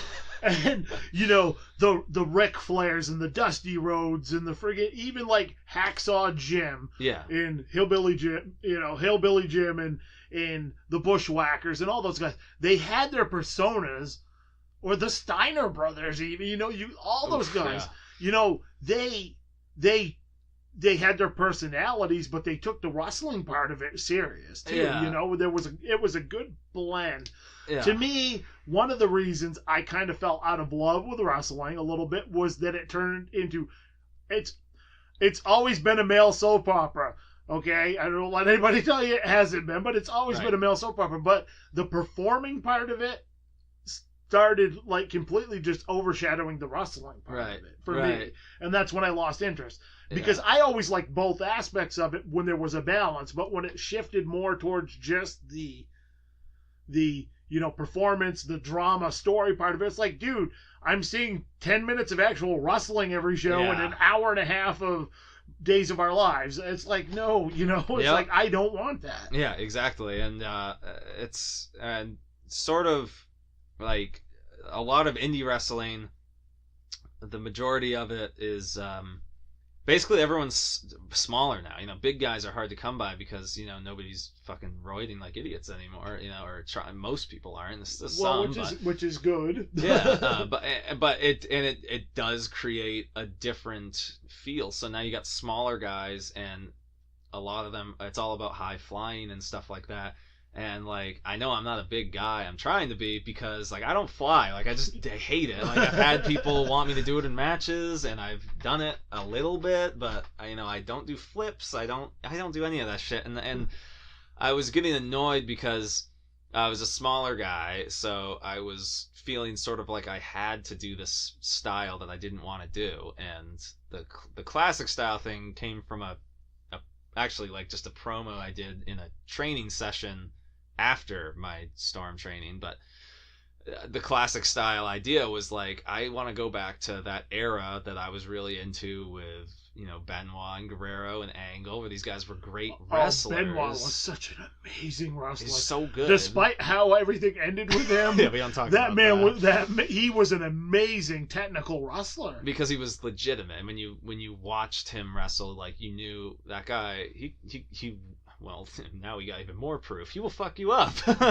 He had almost like a dangerous edge to him. Always. And Rick Steiner was another one. Rick Steiner was a great technical wrestler, but there was always that, you know, what they call him, the dog-faced gremlin was his old thing. Right, and it's like, but he always had that, like, blank 1,000-yard stare going on. Like, this dude, like, legitimately could fuck your day up, you know? And Steiner's and then you have his brother, and you have his brother that's like the size of a small house. Next to you. So it's like, if I go through him, I've got to go through this dude. Right, you know? right, exactly. So I wanted to create that air of legitimacy as far as my wrestling ability, and go back to grappling and technical wrestling, and, you know, Bret Hart and shit like that. That's where the whole classic style thing came from. And I didn't think, and part of me still is like doubtful, you know, it's just like, it's never gonna catch on, it's never gonna work. But that's when I decided I just gotta start having fun with it. And that's when I did those promos. And that first one, I did it, my buddy, and I edited it in like one sit down, and he sent it to me, and I was like, that's perfect, I love it, it's hilarious, I'm having fun with this again. Like, I'm not making money doing this shit, I'm not, you know what I mean? So I'm like, let's just do it. Like, I'm gonna be the wrestling character that I want to be, and not what I think people want me to be. That video got 1.5 thousand views in one day, in 24 hours, and every single person I know said that it was amazing. Oh, I loved it. I loved it. I watched it multiple times. That's what I mean. So, yeah. And I've watched it because I'm laughing watching it, because I'm having fun for once, you know? And it's this rediscovery era. It reminds me, and this is totally not a slam or anything, but the meme of the bare knuckle boxer, like, that's what that reminds me of. It's just like, you know, I will knock you out of your pantaloons type thing. Right. That's exactly what it reminds me of, and I loved it because it made me laugh. It's like, dude, I kind of want to see this match now. Yeah, you know? it's my buddy described my current persona as basically being like Woody Allen, the wrestler, just like neurotic, angry, you know, freak, just like squirrely dude, just twitchy. And I'm like, that's just basically me, to be honest. I'm twitchy, I'm high stress, and I always love going on rants about stuff that I don't like, you know, and just playfully, just what me being angry is like a joke among my friends, because they know when I'm angry. I'm doing air quotes. People can't see that. That's right. It's very good on an audio podcast. Yeah, right. And when I'm doing that angry voice, it's just like this crazy persona. I mean, me and my friends have always just gone into skits, and we used to do YouTube videos. You know, we wanted to be YouTube famous, and you know, it's still a dream that we're clinging on to a little bit. But for me, it's more just like, I love doing home videos with my friends, and we have a dumb, awkward style of comedy that I never really thought anybody else would find funny. And like I said, we just did these 2 videos. The one where I did the brawl with him. That's outside his house. Yeah. The whole I'm digging your grave thing. Your grave thing killed me. That was thought up on the spot. Like, we got there, and I just said it as a joke. Wouldn't it be funny if I was digging his grave and like just at his house in the middle of the day, and then he comes out, he's doing a promo, and I'm doing a promo at the same time, and then both cameras are looking at each other, and like. That came out on the spot, and I guess I'm just trying to capture that I know we've said it a million times now, but I'm trying to capture that fun and that. I just noticed, by the way, before I catch it off, your awesome Macho Man shirt. I friggin' love that. Is such an awesome. I didn't even realize you were. I was like, holy shit, dude! It's Macho Man. I don't know. He's on a dock, waxing poetic, looking at the sun, you know, with the championship belt, the fucking winged eagle belt right there, hell and yeah, it just dude. looks so. You know, it's not easy being the Macho Man. Like, that's what it looks like to me. Can I do my Macho Man impersonation? Absolutely. You can always do that. This is going to be good. I haven't done this for a while, so forgive me if it's horrible. You just got to go 100%. Kalvin Michael Strange, you and I are going to go down to the river, and you and I we're going to wrestle. I'm going to kick your ass, and Miss Elizabeth and I are gonna go all the way down. Oh yeah! Fucking perfect. I'm horrible at improv shit fucking like perfect. That, but yeah. It's a little rough. I used to be able to do it way better than that, but yeah. That's the thing about Macho Man, is like, he's so distinct, and he's got such a distinct way of talking. That's what I'm trying to develop now by doing Yeah. these promos and stuff. Is like I want people to be like, this is my Kalvin Strange impression. Well, You know what I mean? I laugh because apparently I have a on-air radio voice and not on-air voice, and I was like, I guess I don't notice it so much, but I had a few people For say sure, that I to me. think, yeah. They were like, you just have that inflection in your voice, like Right. you're very excited to be talking to your guest, and blah blah blah. Welcome everybody. Welcome Yeah. everybody to the show. You need some sound. Yeah, I need those little. I need a snare drum and a cymbal so I can do the dun dun. Rimshot.com. Yeah. Rimshot.com. It's an actual place. I'm sure I have. Always gotta have it handy. I'm sure I have effects somewhere. Yeah, but exactly. I don't want to put them in after the fact. It's too much work. That's so. true. You gotta get a producer. You gotta get a sound. Oh, I'm turning away from the mic. Sound guy. Yeah. Can yeah. you bring my headphones up? I can't hear myself. Yeah. You know? But so, I don't even know what we were fucking talking about. But we were talking about Macho you're Man. developing kind of that same thing with your personality and wanting to Yeah. have that kind of something that distinguishes you. I guess the theme of this whole discussion to me has been I was excited to do this podcast with you, more just hang out with you and talk, because I've learned that the mind of a content creator, which is the current kind of term for anybody that does creative anything. creative anything, is Yeah. creating any content that you're creating, that you're putting out there, and independently is our minds work a lot differently than a lot of other people, and you can't really have these kinds of conversations because if you don't have that frame of reference of like knowing what the grind is like, and like knowing what those doubts are, and just hating yourself all the time, and just like, man, I suck, I'm just terrible, but I have to keep trying, like I have to keep going, and then like, Well, that was like me with doing a podcast, dude. Like right. I wanted to do one for like back in the day. I used to be on a site called Ampcast, which was Okay. kind of like an mp3.com site. But one of the cool features they had was you could do your own radio show. That's awesome. But it was basically podcasting before podcasting, except you were playing music. Yeah. But you could talk about whatever you wanted. There was no restrictions. Right. This is like 2003, 2004. This stuff was going on. This It's is wild. And I still have. Back when I was watching Chris Benoit and Guerrero and stuff, you were doing that. Yeah, I actually still have some of that shit, like on CDs That's and stuff, awesome. some of those shows. And the thing is, it's like, I always loved that. That was so much fun, but I got really bored because I had to play only music from the website, and I got bored with it. Right. Because it was like, there's some cool stuff on there, but there's not enough new content being created. So you're just playing the same. Yeah. So I always wanted to do something like that again, and then, I got done, when I got done doing music, I'm a creative person in general. Absolutely. I always used to write, so I just did a challenge for myself, whether I ever released it or not. I wrote my first book. Yeah. Just to prove that I could write a book. Yeah. Basically. And then I That's was how like, you have man, to I do forgot it. how much I liked writing. And then a few of my friends started doing podcasts, which kind of piqued my interest back into doing the podcasting again. And it's like, okay, I'm a movie nerd and I like movie stuff. And I also have this like weird network of friends because of my music. I have friends, that are professional wrestlers. I have friends that are famous music producers. I have friends that are famous musicians. I have friends that direct movies and act and do all and write and artist and all this other cool stuff. Yeah. Because I was in a band. This Right. all ends up relating back to me being in a band, basically. That's when that's when your influence was at its strongest, and that's when you met Everybody, all these people, yeah. you know? But it's weird that it kind of comes back to doing the podcast. I was like, how do I take all these things that I love and all these cool people that I've met and make a show out of it? Yeah. And then kind of incorporate everything into the podcast and not be like a Joe Rogan ripoff or be, or this ripoff or this and this. I want it to be my own thing.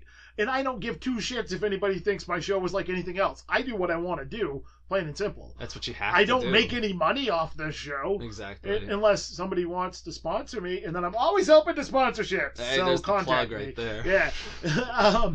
So the information will be given to you at the end of the show. That's so right. stay tuned.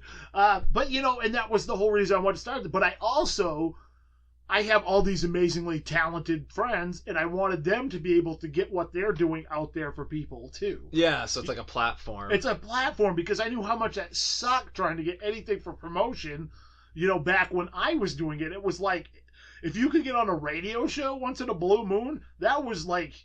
That was a big deal. Like, all your friends would listen in, and people would hear about you, and people would show up to show and be like, oh, I heard about you guys on such and such a show. Right, right.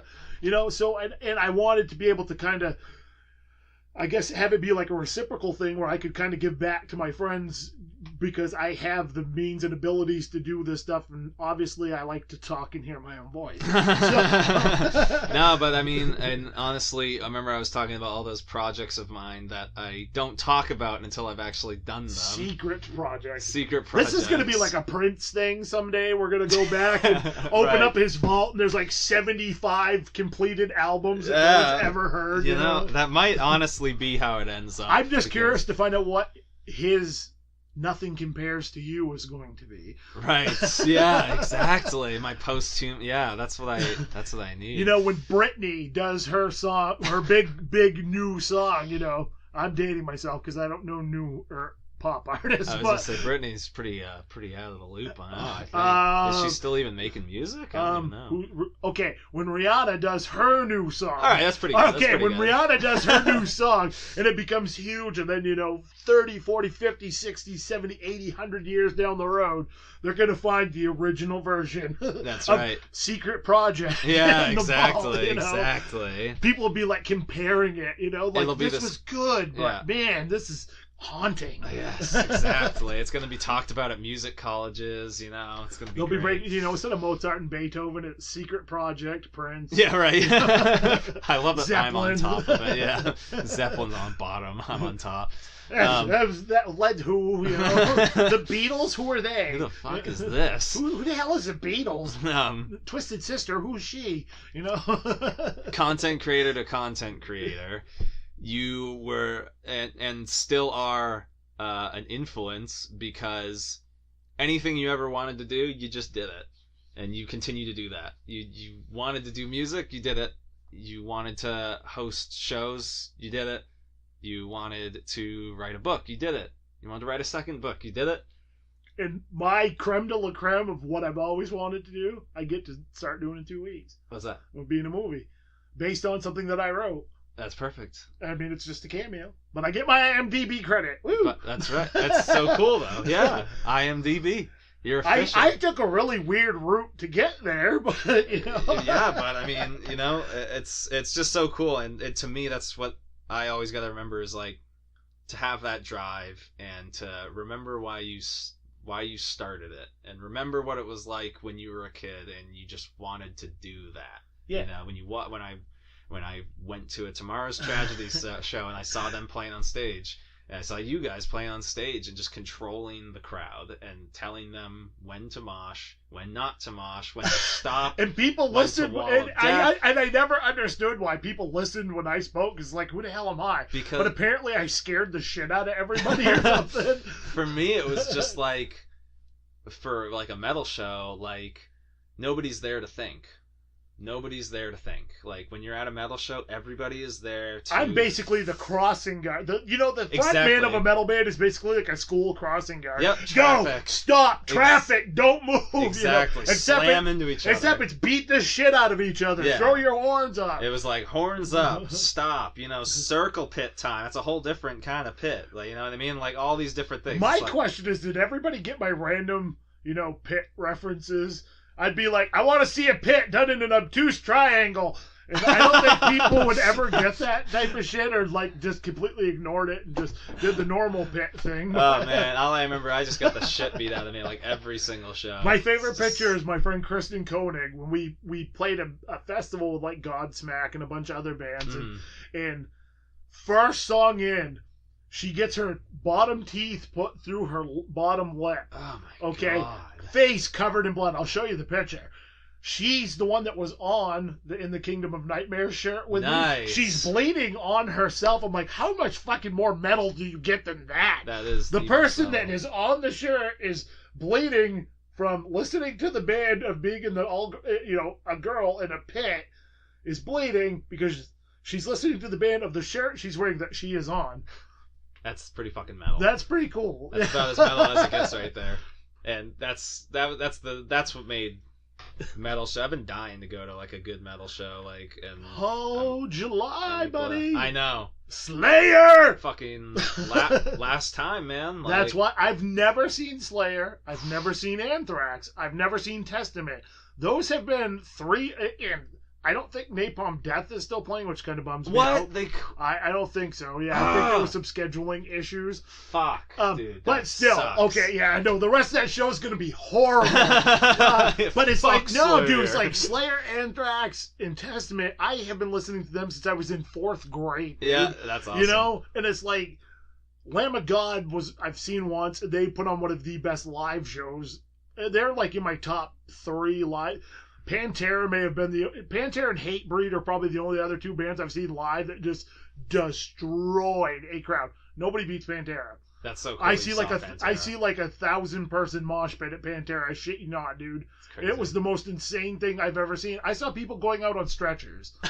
I've never seen anything like that in my life. I mean, and Hatebreed had an intense pit.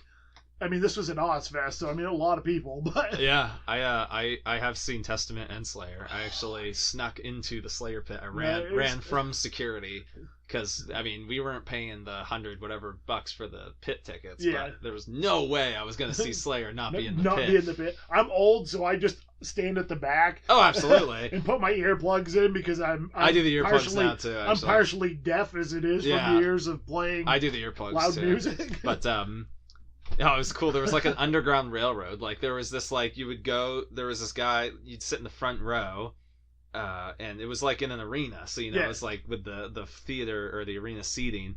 And there was this guy who was just sitting there and he was just looking like he was watching the show and people would like just you would just sit next to him. It was all unspoken. I don't even know how we knew to find this guy. We just saw people going through the pit from this guy, and you would sit next to him, and he would keep an eye out on all the security while looking like he was watching the show. And then when he was ready, he would tap your leg, and they'd just hop in, and they'd go in. And so I was waiting there. My buddy got in, and I was the last one, and he tapped me, and I got up, and I kind of put my foot like on the wall, the railing around it, and jumped off. And as I was in midair, friggin' security guard turned and shined his light like right on my face. So he's got me, and I'm like, shit. And so I just fucking booked it, and I just ran through the crowd. This is when I had my like 5-foot long hair, so I had it in a ponytail. And right when I got into that pit, I just took the hair out, so I'm just this big cousin fucking just tons of hair. And I was in the pit for the rest of Slayer. So nice. I got to be in a pit for Raining Blood. And that was a fucking insane. I only have I only have a few bucket list bands for me that I have not seen live. Yep. Slayer's one of them. Yep. And it's our last. Iron Maiden is the other one. Yep. Metallica, because I've never seen Metallica live. I've never seen Metallica either. I've seen the Misfits, but I really, really need to see the reunited Misfits with Glenn and Jerry and Doyle, because when I saw them, it was just Jerry. Right. And which was cool, because it was the drummer from Murphy's Law, Des Cadena from Black Flag, and Jerry. So that was it was like a Misfits all-star band. It was pretty cool. I remember you were trying to get Misfits up at 103. Oh, I tried so very hard. I remember when them and Motorhead were supposed to play a show together. Can you imagine? That would have sold out so easy. I'm like, dude, this is a guaranteed sellout. Yeah. I was like, Motorhead and the Misfits on Halloween. Are you kidding me? Or the day before Halloween, something like that. Yeah. That would have been awesome. I was like, that. I said, that would be nuts as shit. But we couldn't pull it off, and it's like, damn it. I know. I was so excited too. I mean, at the time I listened to more Misfits now than I did back then. Yeah. I hardly had even heard them or whatever, but my buddy Justin always comes back to him and got me into you guys. It's all his fault. It's all his fault. He led me down a path of debauchery and darkness. he was really into the Misfits. You guys were really into the Misfits. I was stoked to see them, and then it just never happened. Yeah, never happened. I got to see him at Club Texas, of all weird places. Oh, that is weird. Yeah, but it's a old cowboy bar, basically, and it was amazing. Not where I imagined the Misfits. Oh, it was playing. so good, man. I sang every single song they played at the top of my lungs. Yeah. I could not talk at the end of the show because my bass player from In the Kingdom of Nightmares and Salvo, Asa Hemingway. Yeah. He's like, I have never seen you that happy since I've known you. He said you had like the biggest grin on your face the whole time they played. Just like stuck. He to said your face. you looked like a little kid. He said you just were so happy. He said that just made me happy to see you that happy and excited. And it was like, dude, that's been my favorite band since I was in the 6th grade. I have waited 23 years to see this band, and I never thought I'd ever get a chance to see him because they broke up for many years. Yep. I never got a chance to go see him, and it was like I got to go see him, and I just was so happy. It was just. And I hope everybody has that experience like with their favorite band.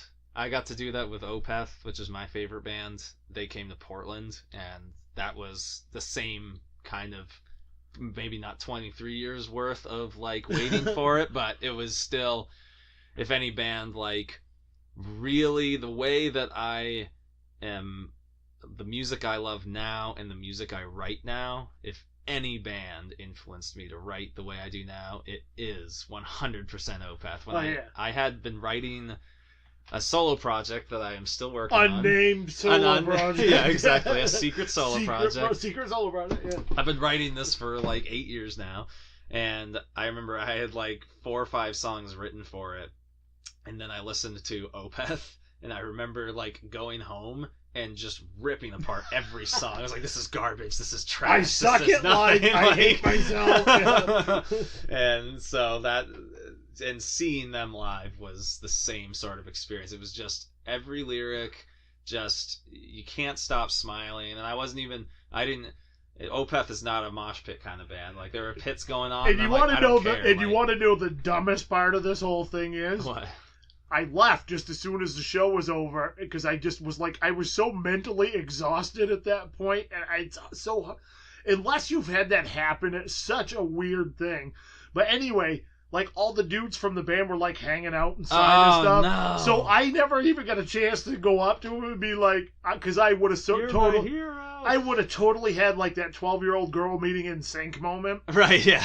Again, dating myself, because I don't know who the popular boy band is. What's that One Direction band? Okay, it's like a 12-year-old girl meeting... they're still a band. Yeah, so I'm still dating myself. But, I mean, that would have been, like, the same thing. I just would have been like...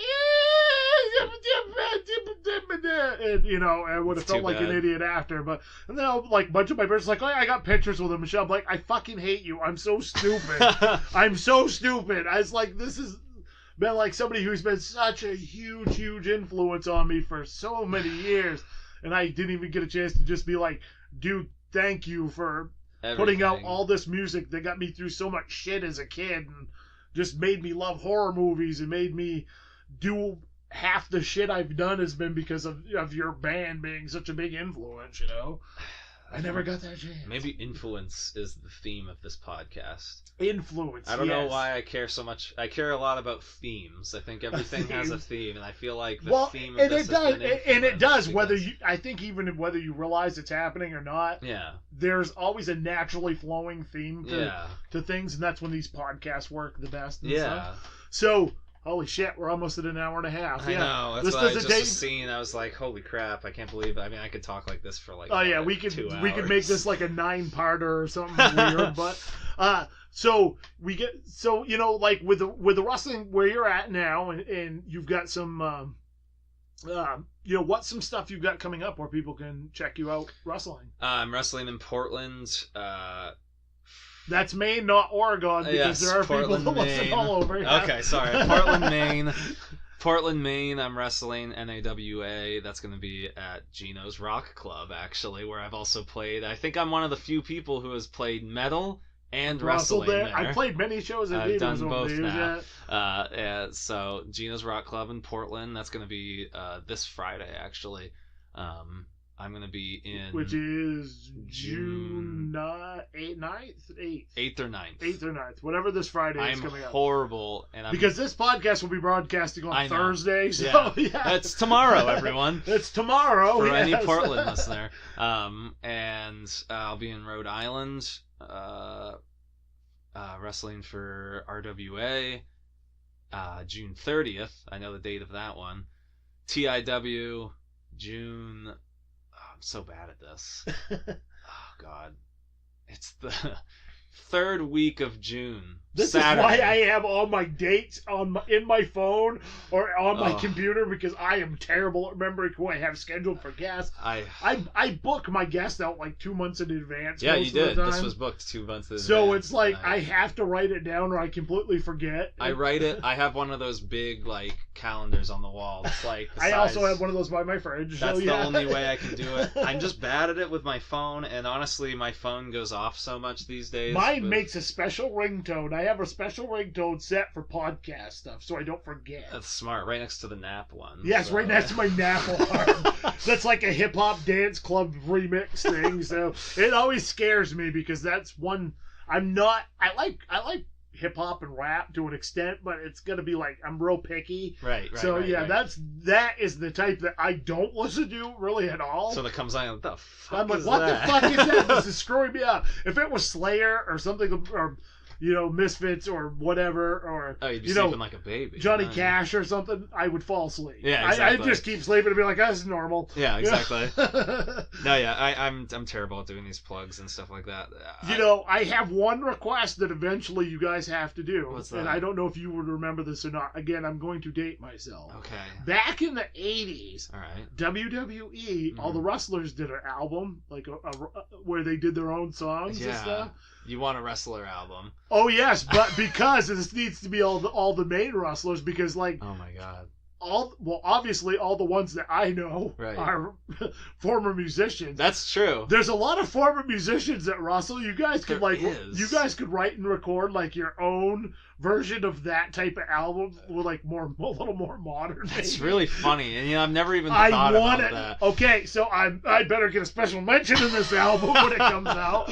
Oh my God! But yeah, you guys need to do your promo album with like your like your cool songs about yourself, and have to have a classic rock song. Yeah, classic style. Either that or a country ballad.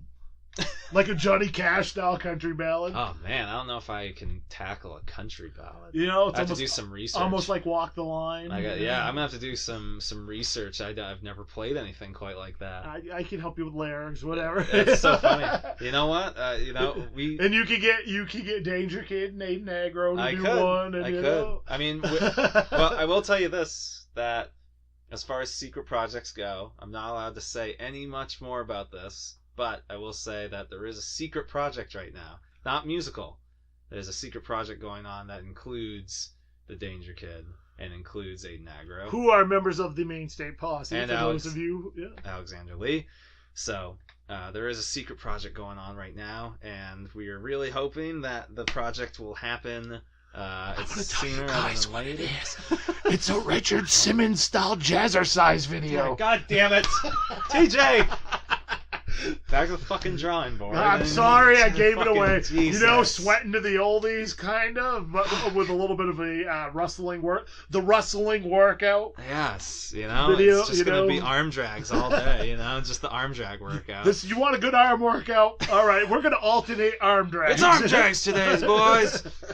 But yeah, so we, I guess for the plug, because I suck at plugging myself, Maine State Posse, Alexander Lee, Danger Kid, Aiden Agro. I'm not part of it. I'm just plugging them because they're my friends. And then me, Kalvin Strange, classic Kalvin Strange.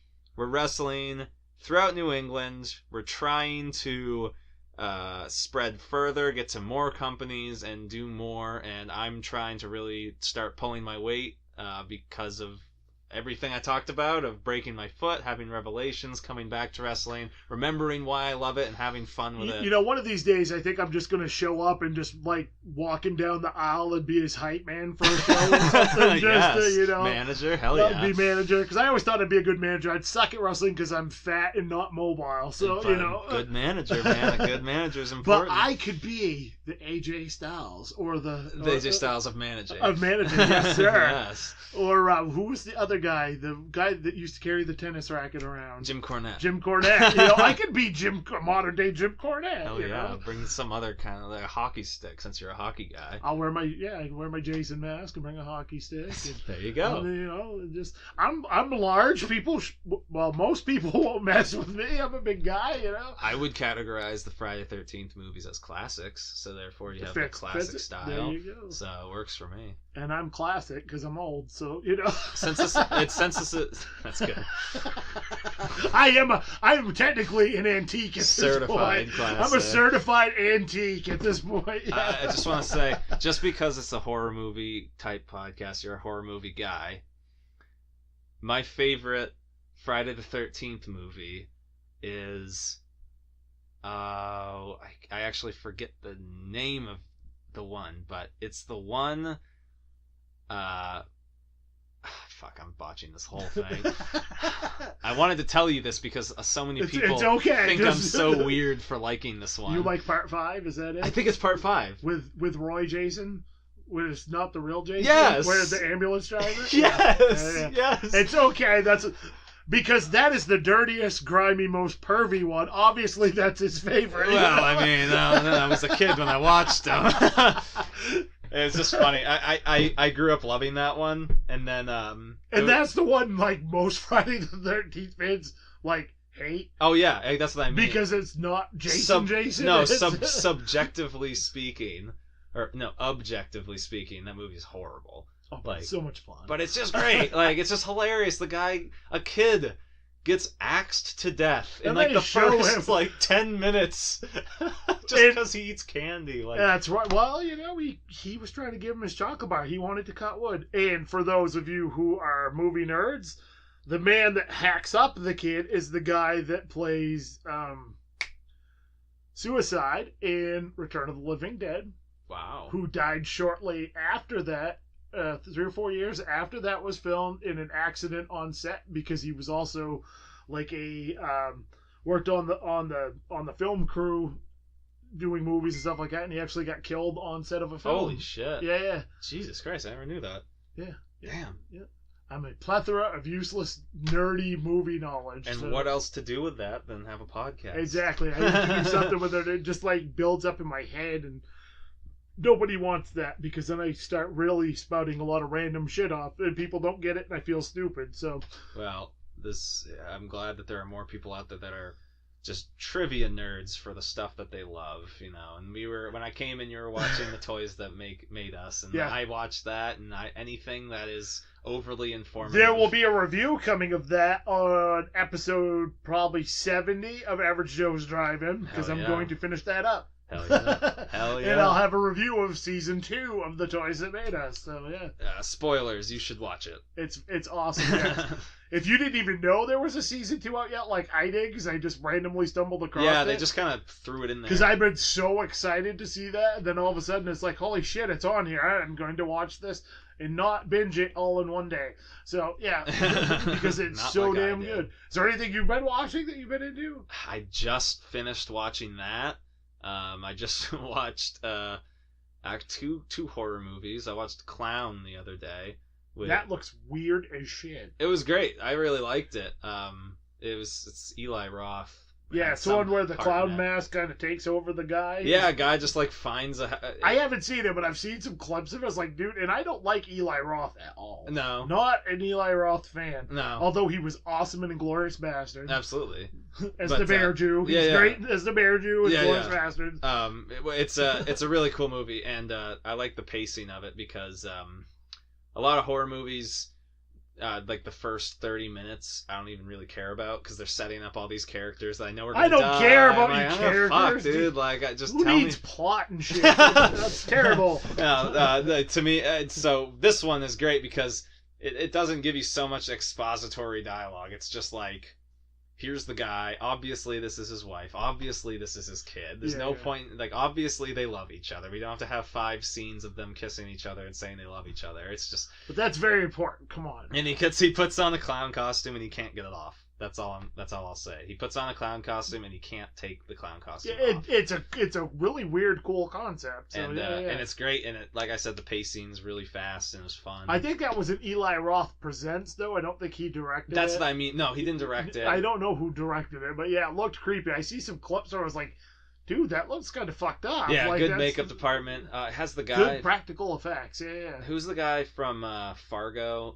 The crazy like killer guy who like hacks up Holy crap. Steve Buscemi. Boy, now that's a movie I have not seen since it first came out, and I can't remember. Really? Oh, I fucking love have that it on movie. VHS. Nice, dude. Well, you should give it another watch because that guy is. As we go back to the classic stuff. Yeah, classic format. Well, as a but that guy, he's in it. So, but that one's really good. Have you watched Cargo yet?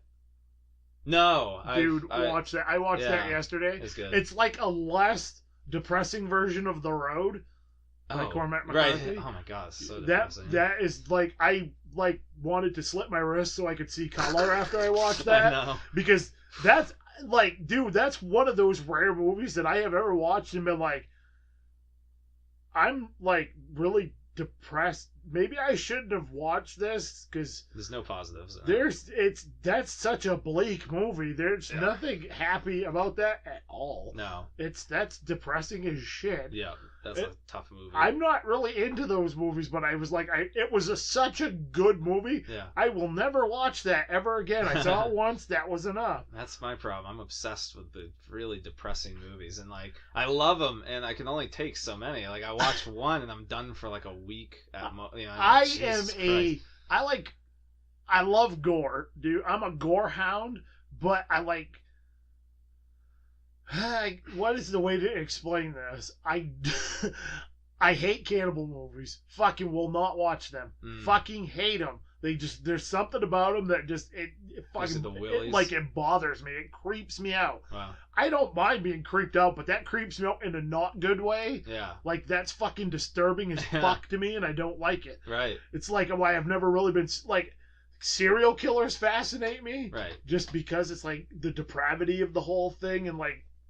Yeah, what drives a person to do some of that weird shit like Ed Gein and doing the fucking like making gloves out of somebody and fucking and that shit fucking creeps me out. I can write about it, but I don't want to fucking I don't want to watch it or read it. Yeah. But I love fucking gore. Like I can watch Italian horror that's like stupidly just disgusting and gory. Yeah.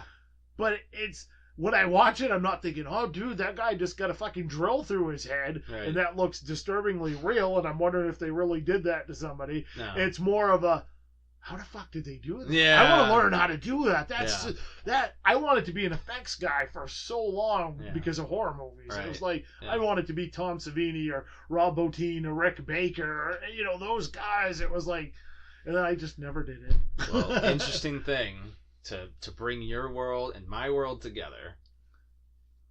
Recently at WrestleMania, wrestler named Luke Harper came out with a mask on. Made by Tom Savini. Made by straight up Tom Savini. I follow Tom Savini on Instagram, so I saw the copies of the mask, and I'm like, yeah, I thought it was so cool that I was happened, like, that's fucking awesome. The master of horror. It was like a leather face mask, if I remember right. Or close to kind of the same idea. It was almost like Leatherface mixed with like a goat's head.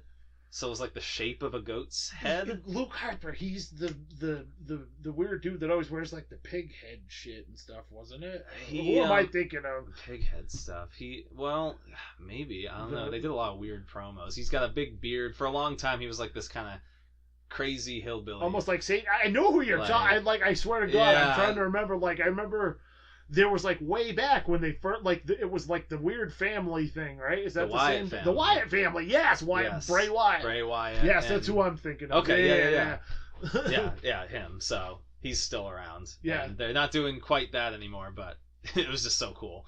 I saw that pop up on Reddit. It's like his mask was made by Tom Savini. And it's cool to see Tom Savini doing some like effect stuff again, because he like more or less retired from doing that. Like he ran effect shop schools and stuff. Yeah. And had like his own little effects company. But as far as him himself doing effects, and he's such an interesting case because that dude was a Vietnam vet combat photographer. That's ridiculous. Yeah, so I mean, like, that dude's like seeing whole that. Different, he's like seeing legit, real, fucking horrific shit. So maybe that's why his effects were always so good. I was gonna say it's like a whole different kind of influence. Yeah, it's just really, it's really weird. But yeah, and so there's that. But yeah, definitely watch Cargo, dude. It's so good. It's like I said, it's like I haven't done a review for it. I did post one on my Facebook page, which you can check out if you stick around to the end of the show. Cheap plug.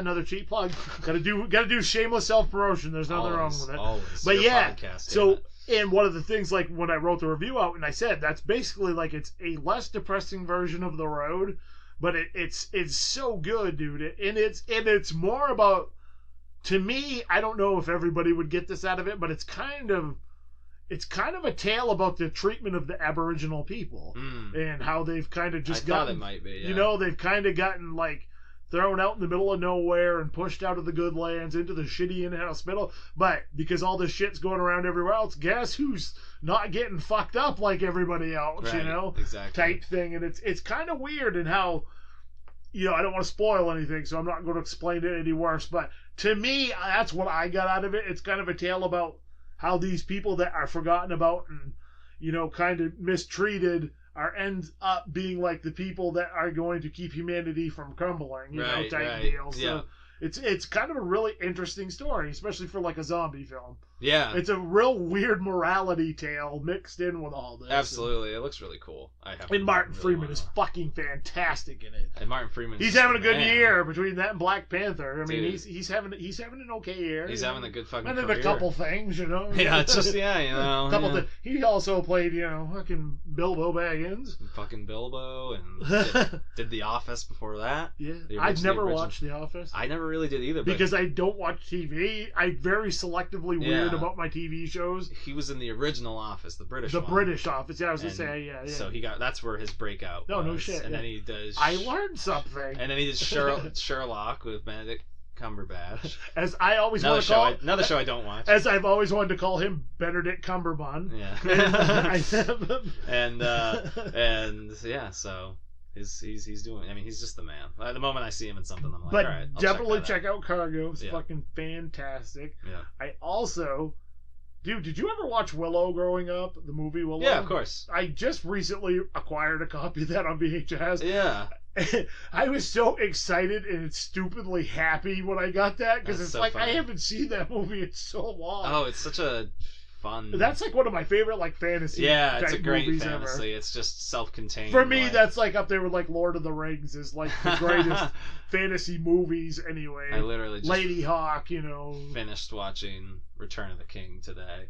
Nice. Lord of the Rings is like always on. Did you see the animated versions I have up there on VHS? The old clamshells or Return of the King and the Hobbit? Oh, do you have... I don't have Lord of the Rings, but yeah. Yeah, I have Lord of the Rings on DVD. Not See, I need it on VHS to complete the collection. Yeah. So if anybody that's a fan of the show and you have a copy of Lord of the Rings on VHS and love me, would you please mail it to me? Because I need it to complete my collection. It's a good film, too. Oh, yeah. It's so weird. It's such a weird... It's rotoscope. It's that rotoscope weird animation. And it was made by a company in Spain. Yeah. The other two were done by Rankin and Bass. Yeah. Who also did Rudolph the Red-Nosed Reindeer. It's funny if you watch... I was going to say, if you watch The Hobbit, and then you watch Lord of the Rings, and then finish it by watching Return of the King, the mood of them is like all happy and fun for The Hobbit. Dark fucking evil. It does. It has that dirty ashen friggin' just... Yeah. And then Return of the King is like... At Return of the King is And just like The Hobbit. then you get that happy There's like songs. The greatest adventure. You Yeah, know, Frodo of the Nine Fingers. in the land of doom. Fucking sings that like 5 times in it. It's so good. But if you've never checked those out and you're a fan of J.R.R. Tolkien, definitely watch it. Also, I'm very excited for the new season of Game of Thrones, whatever century that decides to come out again. Yeah, Now I know how the poor bastard's waiting for the book. It felt Yeah, for the right. last, I know. like 8 years or whatever. They've been waiting since '91 for this whole series to be finished. Yeah. I don't know. I think that's when the first book came out. Yeah, Like Game of Thrones. I've never read them because I started the series before I read the books. Right. Yeah, and I have them on my Kindle, but I'm like, I'm gonna wait till the series is done, so then I can go back and like read this with a bit of a fresh perspective because I've forgotten so much about it. Right. Because it's been on for 9-10 years now. It's weird that it's been that long. So it's very exciting to get to the end of it. But we're at almost 2 hours. This is, I think, going in as my longest podcast ever, and that's perfectly fine because I didn't do a review cast this week. So you guys are getting a double dose of interview style here with Kalvin Strange. That's right. And so do you have any websites you want to plug about where people can find you? On Facebook, that's I'm Kalvin Strange. On Twitter, I'm Kalvin Strange. That's Kalvin with a K. Kal. That's basically how you can always find me. Luckily, that's not a name that anybody really has, so I've managed to basically sweep up. You need to get on the Instagram train. I do have an Instagram. It is I don't use it enough. Again, the whole social media aspect of this is I something hate that I'm social bad media at. and love it at the same time. It's one of those weird things. Trying to be better at it, and I don't link your account so you only have to post from one of them. exactly Use Instagram as your main and have that link to your Twitter and your Facebook. I'm on Twitter. Again, it's Kalvin Strange. Basically, on anything, you're going to find me on Kalvin Strange. I'm not popular, so I don't have any mockers yet. I don't think, at least. I'm going to make one now, just to be the, Start saying racist stuff with it, like, just yeah, ruin my image. there you go. And I'm just going to blame it on the Ambien. And on that note... and topical. Topical, yeah, there we go. And on that note, I want to leave you kids with a word of advice. But before I do that, I want to thank Kalvin for being on the show and hanging out and talking. He'll definitely be back on again. This was a lot of fun. I had a lot of fun. We have a lot more stuff we can talk about. Like I said, we probably could, like I say with a lot of my friends that come on as guests, we could go for hours and it would feel like minutes. And just hang out. And just hang out. It is. Yeah, because it's basically what we would do anyway if we were just hanging out. Yeah. So, so I am your host, TJ Washburn. You have been listening to Average Joe's Driving. And remember, kids, opinions are like assholes. Everybody's got one, and I will see you sexy animals on the flip side. It's intermission. Rise and stretch time. Time to refresh yourself and visit our snack bar. Got a yen for hot popcorn? Your favorite soft drinks are sparkling cold. The juicy Frank sizzling hot. There's delicious coffee, freshly brewed, and all kinds of ice cream and candy to tempt you. Showtime will be announced loud and clear to get you back to your car in time. So stretch your legs. Come to the snack bar now. Thanks for listening to Average Joe's Drive-In. If you'd like to talk movies or contact the show, add our social media pages. You can add us on Facebook at Average Joe's Drive-In Podcast, on Twitter at TWJ Author, on Instagram at Thomas Washburn Jr. You can also hit up www.thomaswashburnjr.com for more information about the show and related links. If you'd like to support the show, you can buy TJ's books on Amazon. Just type in Thomas Washburn Jr. in the search. Books are available in Kindle and paperback formats. If you have Kindle Unlimited or Prime, you can read the books for free and money will be earned by the pages read.